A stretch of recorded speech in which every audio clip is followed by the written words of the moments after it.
Hey everybody, welcome back to another episode of Bored and Hungry. Today I'm going to be walking you through a really easy and simple dish to make, and it's under $20 and you can make it in 20 minutes or less. So let's jump in and take a look at what we're making today.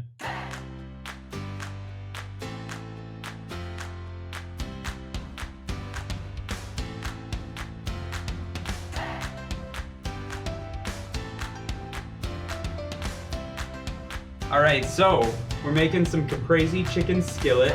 I've already gotten a head start on some of the things that you need for your recipe for today. I've chopped up our mozzarella cheese, I've sliced up some of our tomatoes, and I've gotten our balsamic vinegar getting started on the stove here. And I also made some brown rice ahead of time, some just instant brown rice that'll be a great quick side for us to include with our meal. Alright everybody, this is Michael. I'm going to be walking you through each of the steps to make this recipe today, and I'm here with RLC Jack to help me through it. Hello again. Alright, so what we're doing here is we're taking balsamic vinegar and reducing it, which means taking the water out of it. You let it simmer and it thickens it into a sauce. Oh, so like a light boil? Light boil, not too heavy, and you want to keep it covered a little bit. And then we're going to be slicing up some basil. Basil. Important part of your caprese salad that you would make. What I'm doing here is rolling it up, stacked on top of each other to make ribbons, so that it just kind of looks prettier than just like chopping it and roughing it up a little bit. You want to make sure it looks good.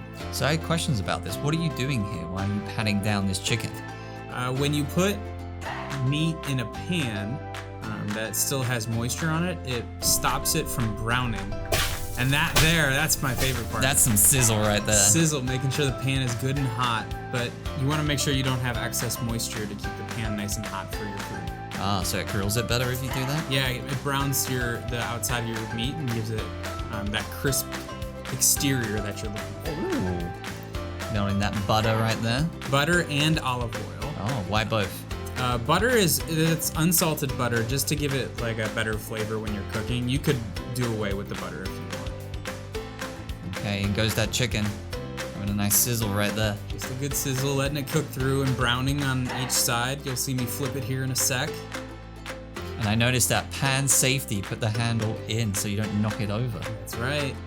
Here we are, flipping it over. Look at that. That looks great. Now we're getting ready to plate. Down goes that rice right there. Because we eat with our eyes too, so you don't want to serve slop on a plate. Presentation is everything, which is why you have cheese. Gotta get it good melty. This looks great when the zoom in comes down and it melts all over it. Oh, perfection. When that pot comes off. Look at that. Look at that. Nice and cheesy. Mozzarella's a great melty cheese. And then you just plate and serve. Wow. So a question I did have, Michael, is the tomato slices, do they have to be as thick as that, or is it just dependent on your choice? It's just dependent on your choice. Wow. You want more tomato, you want less tomato, chop it up. I mean, you don't need the full slice. You could dice it and put it all over there. Really, it's up to you. Oh, nice.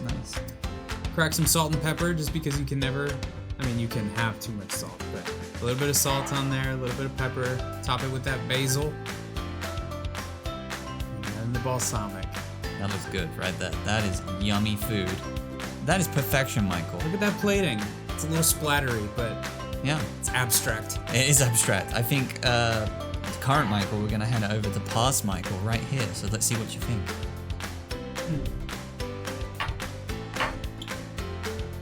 It all comes together. The melty cheese, the fresh tomato, the balsamic gives it a good bite and sweetness. And then the undertones of the basil. It's delicious, it's easy. Make it at home and try it out.